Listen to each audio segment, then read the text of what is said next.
Be a surprise for you. Greetings and welcome, everyone. It's All You Can Geek Gamescast, episode 311. I'm one of your hosts, Jim Gast, joined by Mike Siniti. What's up? Corey... Oh, no, Corey Feinsod. Wow. Wow. No, I'm not. I did that on purpose. And Tony Korkanakis. Nerf this.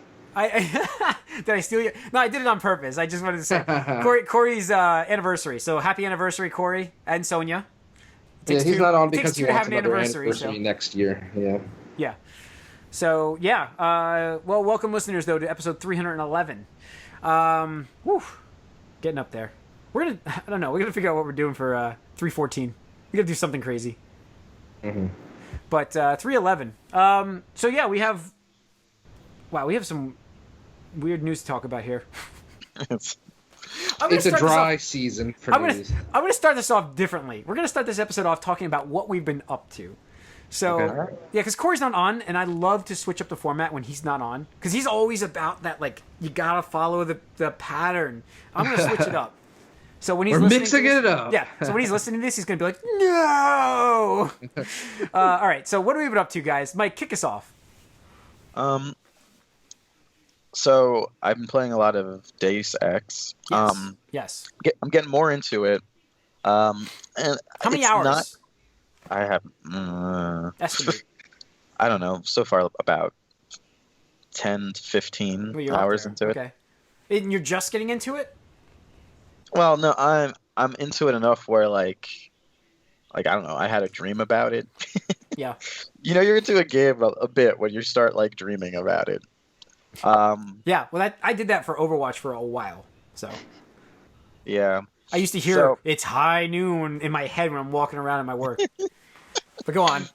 I'm not sure how different it is than the last one, but one of the things about this series is it probably has the best side missions in games like this. They're very complete and they're all kind of relevant to the main story as well, like, or at least the world building. Here's the problem I always have with side missions. This is the problem I have. When I'm playing a game, I like to be immersed into the game, and you're just not going to do side missions when you have like a save the world scenario. Oh no, I'm going to go over here and give this guy some peaches. Well, at this point, the main mission is you're kind of like undercover, and your boss may or may not be a dick. So he's like, "Come over here when you can," and I'm like, "No, screw you. I'm going to go see if I can solve this murder." Or now, are these games follow the same character, or this one and the previous one follow Adam Jensen? The previous one from like 6 years ago. Okay. Human Revolution and Mankind Divided are the same character. Yeah, Adam Jensen, who is the definitive like 90s protagonist, even though he's from way later than that. Yeah. He's got shades, his like sharp goatee, his spiky hair, his super deep voice. He's just like the 90th of all 90s the protagonists. Edgiest of edges. Yeah, but it's fun. And yeah, I like the side mission, so I'm spending some time there. And once I got through a section without like setting off alarms and killing people accidentally, I got into it a lot more.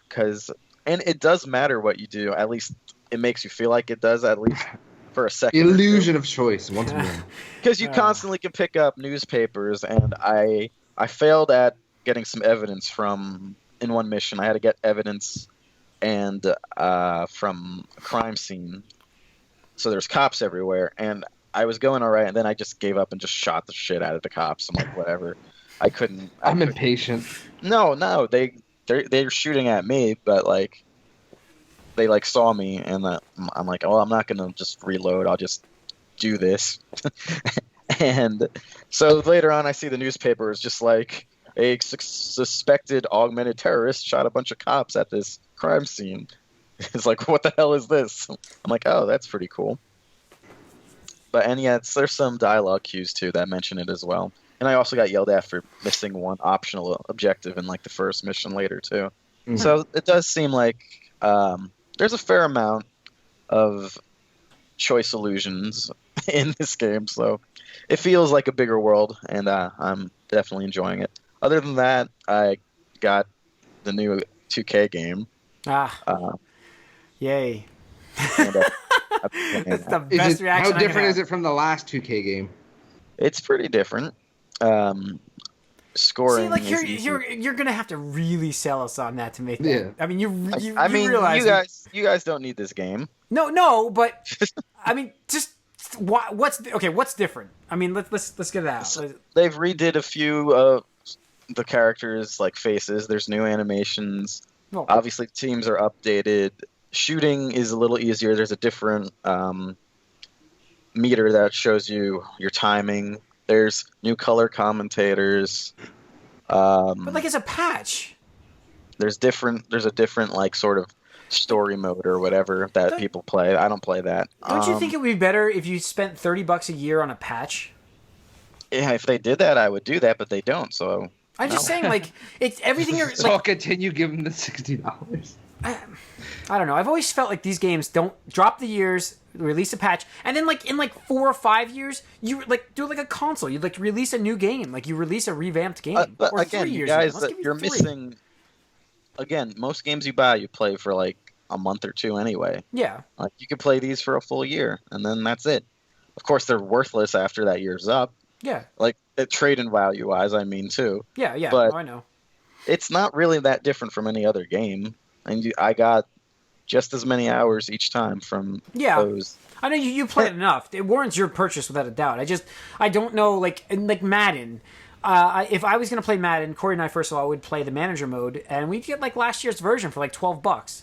You know, the game is Not just even. Well, that's what I not. did with a hockey game because I'm not a huge hockey fan, but it was fun to play. So me and my brother got one from 2 years ago for like $10, and it was fun. It's fine. Yeah, you can enjoy the games. Like, is it that different than last year? It's not that different. There's differences for sure. Like, And the Dreamcast tried to do this. Remember, they were doing updated rosters originally. They were going to do some updated stuff. We were going to get NFL 2K series and stuff like that. Mm-hmm.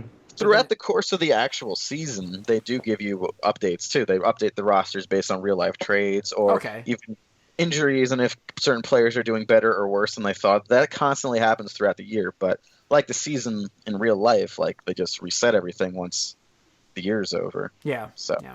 and they get a new game. What if they did this? Like, this is what I'm thinking. You sell the game for $60, right? And then you have tons of stuff, we'll call them loot crates, loot boxes, where you'd make dollars upon dollars, and then you patch it. Yes, but I feel like some of the changes are still a little like if you're gonna rework like but they rework things. Players' faces and patches. I don't know about that. Like, wait, didn't World of Warcraft get a visual update for the latest expansion? And what about Witcher? Which was free. Oh no, it wasn't free. That was DLC. But I don't know. Yeah, maybe it could do that, but like you can make your money on those people that do that. They buy those things, and you can release an updated version of this game for like 2 to 3 years, 3 years. Let's say 3 for this, and then you would buy a new game every 3 years, $60, and you get the rosters and patches and stuff like that for free because you could buy stuff in game if you wanted to. I think that's the best system. Like. For these kind of games, what is your problem with this, though? It's still going to cost about the same if you're going to charge for these patches. You're not charging for these patches. You're giving. You just don't like seeing this game like in the top like 10 on the NPD every year all the time. That's your only real problem. Yes. I'm not even gonna argue this. That is what I'm arguing about right now. Like I'm just tired of. I am tired of seeing these games up there. Like I want to see some fresh blood in these NPD charts. Like it's disappointing to constantly see the same games there. Like it means that nobody is going. Yeah, here comes Tony because he knows he's made this point already before. But nobody is going to go out there and make a new. Yeah, I can't even finish this because Tony's just clapping his hands. If you guys see this, nobody's going to go out there and make something new and take the chance if you can sell.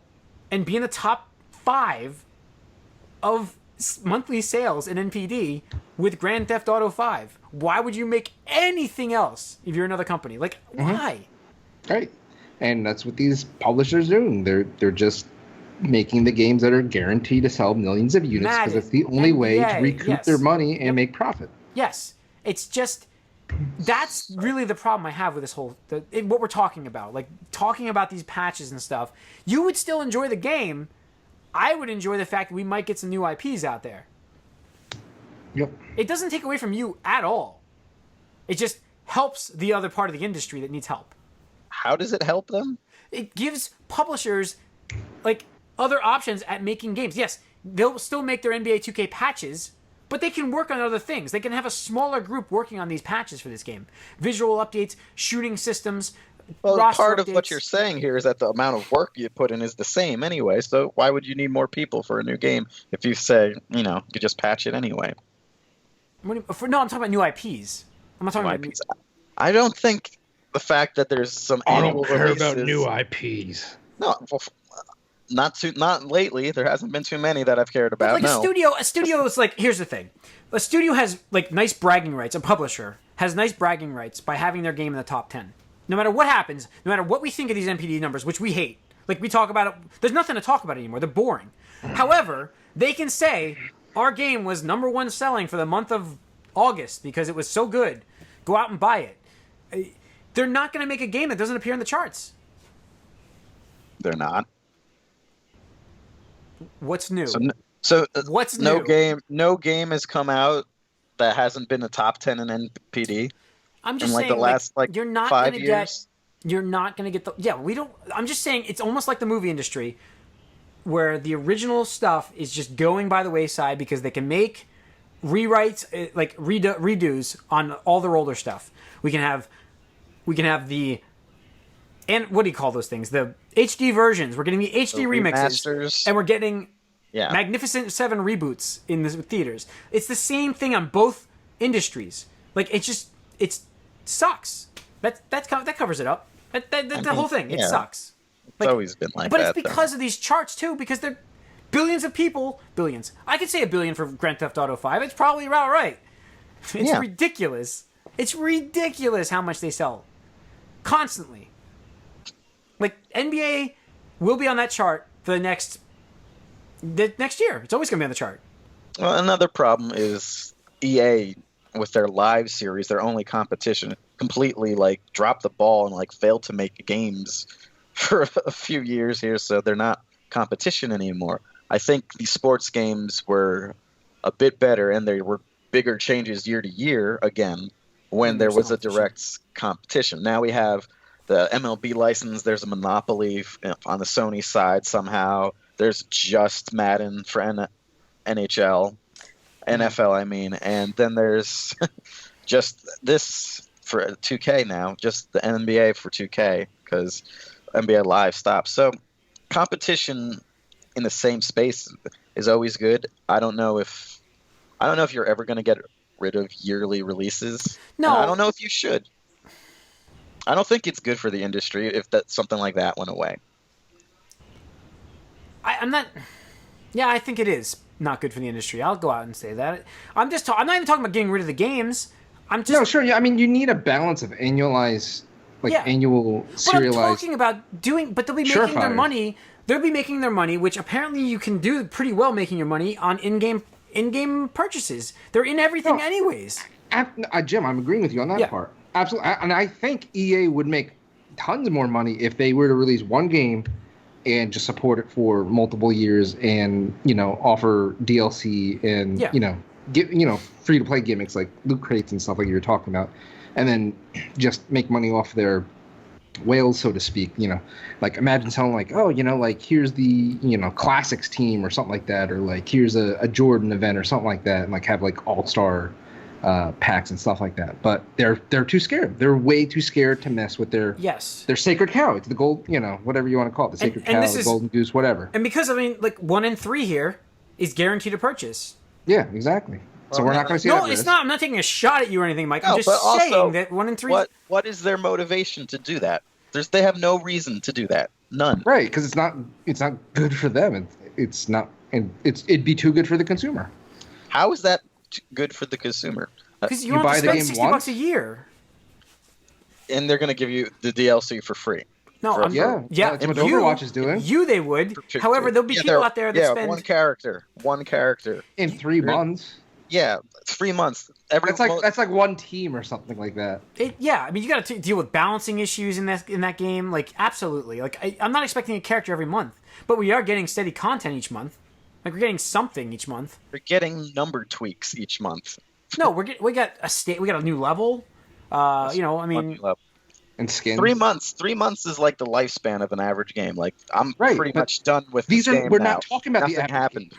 I'm just comparing to what we're seeing with Overwatch. Like, playing Overwatch, like, I'm gonna keep playing the game. I'm not playing it at the moment. We got our rankings done. I'm going to play. This is actually happening. I'm playing Destiny and XCOM 2, which I have. I'm playing XCOM 2. Maybe not even Destiny, but like, I'm gonna go back to it as soon as I'm done with XCOM 2. I'll play some Gears, but that Overwatch is going to be there for, as far as I know, for as long as we're playing the game, like, which is way down the road, years down the road, before they come out with a sequel. Essentially, I'm looking forward to playing season 3 of that. I'm hoping that they make more tweaks to it, but that's what I like about it. It's a growing game. Like, I'm saying that sports games can do the same, and be enticing. They do, but they do it only for 1 year. But you can keep growing. Like, my entire argument, like, before with Tony, when I was getting upset with you about Destiny, my entire point was the fact that they stuck by that game and released content. They do charge you for that. I mean, there's different platforms that there's different ideas, different ways to go about it. Yes. See, the way I would see it is, sports games, they could do that, but it would be like Destiny, where you're paying like 3 times over, even though you only buy the game once. No, you're paying 3 times over each time. They're not going to give that up. There's no reason for them to give it up. I've spent $120.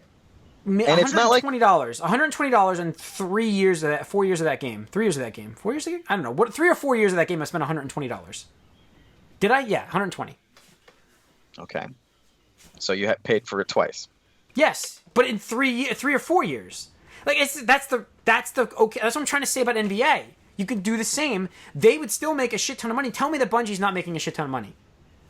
I don't know. Because Activision they're coming out with a sequel. I mean, they're building their game in the background while we play this one.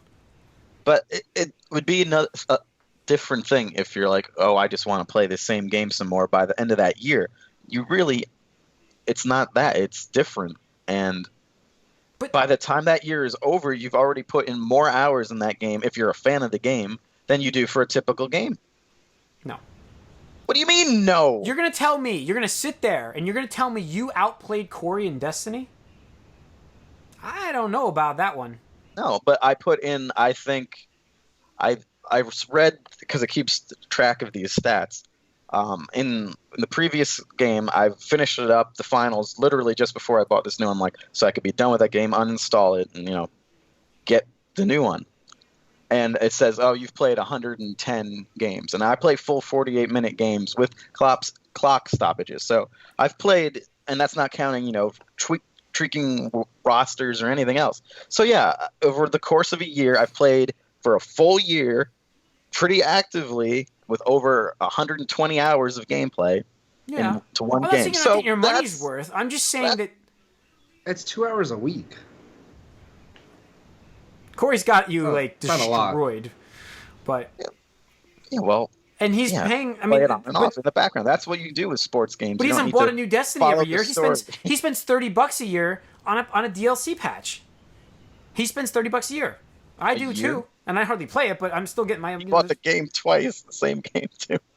What? No, there's upgrade both costs. Versions of Destiny. Yeah, it's still upgrade costs. It's $30 to do the new DLC. $30.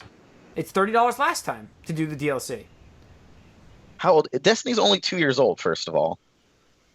No, it's not. Is it? Yes, it is. It's only 2 years old. I thought it was 3. So, again, you're paying $60 a year. Yeah, you are. At least, actually. Gets it off the chart, Well, though. I thought Taken King was only 40, wasn't it? I thought it was 30. No, I was saying it was 30. Oh. But I'm saying, no, it's 30. Oh, yeah, so this is the new year, so this will be the third. This is the third DLC. So it's 120. It's 120 over the 3. It's the first game at 60.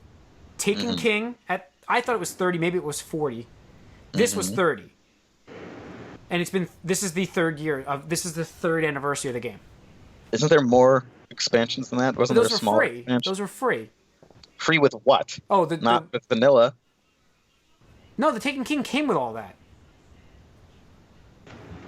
No, but anyway, it's still about the same. 60 a year. All right. Moving on. Is that all you've been up to? Yeah. That was NBA. Wow, I kept track of that. Tony, what have you been up to? Nothing. Yeah, Nothing. Clone Wars. I haven't started anything yet. Clone Wars. I was wondering why you weren't just texting me about last week. Overwatch at all last week, because I'm sitting there like I'm watching Gotham and I'm like, he's gonna text me. I'm gonna be like, okay, but Yeah, like that one episode or the one night it was a bus. I was like, all right, and then Star Wars, and I got sucked. yeah. just Well, I into mean, it. like I said, I was kind of happy because I did try. I played some Destiny, and now I've got XCOM, and I'm pretty. I'm moving on to that for now. But because if you get like the way Blizzard games works is if you can stay away for a little bit, you can get through some other games. But if you play it, it gets addictive so fast. You're just back in the community. Yep. So, but yeah, so I played a little bit of the Destiny game, the new expansion. I got that for dirt cheap, thanks to Bing searching. Which, if you don't know about that, you can search on Bing each day, and get a certain amount of credits, and get every 4,500 credits you get $5. So I've gotten $15 over the past like month, I think, roughly. And so I used $15, which paid for half of the expansion. So I only got the expansion for $30. $15, which is great. So I bought it because I don't play Destiny as much as Corey, but I know that I'll play 20 hours of it, and that'll be plenty worth $15. So, but yeah, so I went back to that, and it's kind of a jarring experience to go back to 30 frames per second. Like jarring, like not very happy with it. I don't know how Corey does it, to be honest with you. So that's kind of why I'm like, I think if I want to play it, I need to stay away from Overwatch because I'm not going to want to go back. 60 frames is so nice. Did you have anything else you want to add to what you've been up to, though, before I continue? Okay, I just want to make sure, because I'm going to go on I played Forza Horizon 3, which was awesome. Like, I think last year 2 years ago, I think I talked about, 2 years, talked about Forza Horizon 2. And I was very disappointed when I played that game. Like, I played the demo, and I'm like, I'm glad I played it, because I'm not going to buy this game. Yeah, but I remember that. I really liked Horizon 3. Like, I really liked that. You basically are building your party. Like, it's a big part. You're throwing a racing party, and you drive around. You can get new sponsors, new cars as you drive around Australia. And it's a free range thing. You do like stunts. It's arcade-ish, but it's still fun to drive the cars. There's a lot of really awesome looking cars in the game. The scenery is just gorgeous. And the only thing I'm disappointed with, again, is that it's 30 frames per second on the Xbox One. The PC version is the superior version by far, only because it gets 60 frames per second. You can do 4K on it too. I'm not talking 4K, which by the way is supposed to be gorgeous in that game. I'm just talking 60 frames though. Like, you gotta get 60 frames on the console, seriously. It's a lot, I understand, to render, but come on. Like, Man. Once I've experienced 60 frames, I don't want to go back. I just don't want to go back. It's like somebody said that before. I forget who it was though. You're just a rambling madman, okay? I don't listen to you when you speak. Rambling madman. Until it comes true, then I admit when you have actual fact. Then I admit it. I'll just remember this in a couple of years when you have a PC. Which I priced A tricked today. out PC. Which I priced today. Huh? I priced that today a little bit, so. Oh yeah. The Forza Horizon game was a lot of fun, and if I can play that in 4K at 60 frames, which would be a beef machine. I mean, you might as well because all your Microsoft titles are Windows Anywhere now. And that's I was thinking that too. I was like, I can try to get all of it, and I can just jump back and forth if I want to play with some people online or whatever. You should just call me Nostradamus, But that's a good thing about what Microsoft's doing, right? I mean, it's I'm taking away not from disputing their that. system, but I'm not disputing that, but yeah. all these years, like, you should just build a PC. It's like, no, I like my console experience.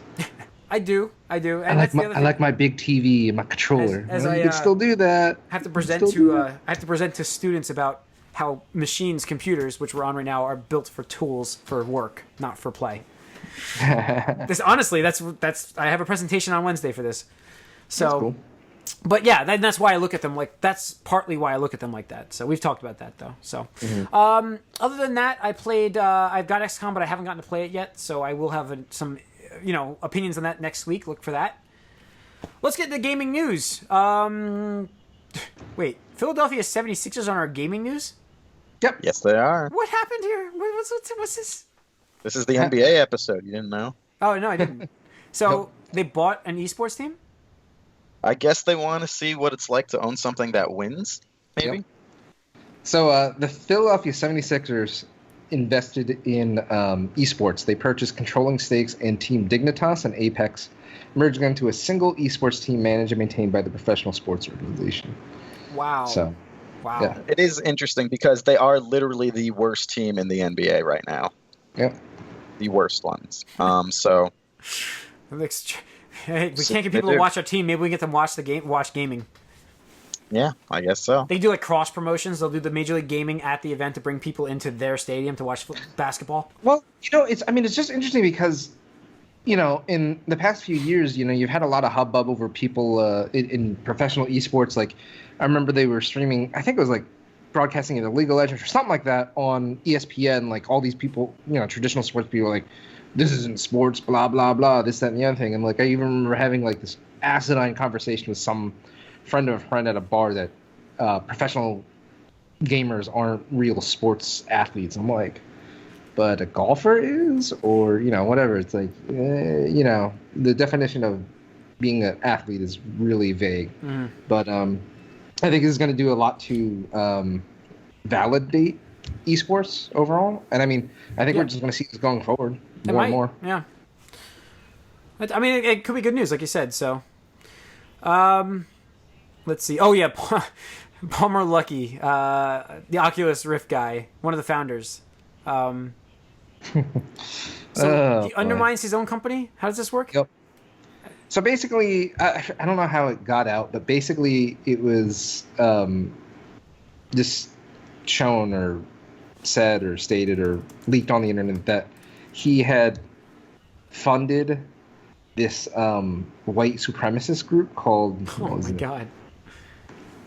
Nimble America, which is basically like a Trump thing, I guess, apparently. But he was funding it, and obviously that did not take very well on the internet. There's a lot of hubbub over the weekend about it. This and the other thing. He actually had to come out and apologize, and he shifted blame, saying that he didn't know, the involvement of this group, this, that, and the other thing, and he's trying to backtrack. But apparently a lot of like publishers and whatnot pulled support for Oculus Rift and whatnot. So definitely a lot of financial burden on the Oculus Rift. So I don't think there's anything else for Rift. Do we have anything else for Rift to talk about there? No, I just wanted to mention that. Let's talk about Riot. Is changing how professional players and teams are paid next year. So this is all like professional gaming. This is a professional gaming podcast. Yeah, well, I mean, it was just interesting because League of Legends celebrating its 10th anniversary this year, doing some promotions and whatnot. But one of the forefront professional teams, TSM or Team Solo Mid, recently criticized. So basically, Riot was touting how people are making livings and money off of professional gaming, and a big part of that is League of Legends and how popular it is worldwide now.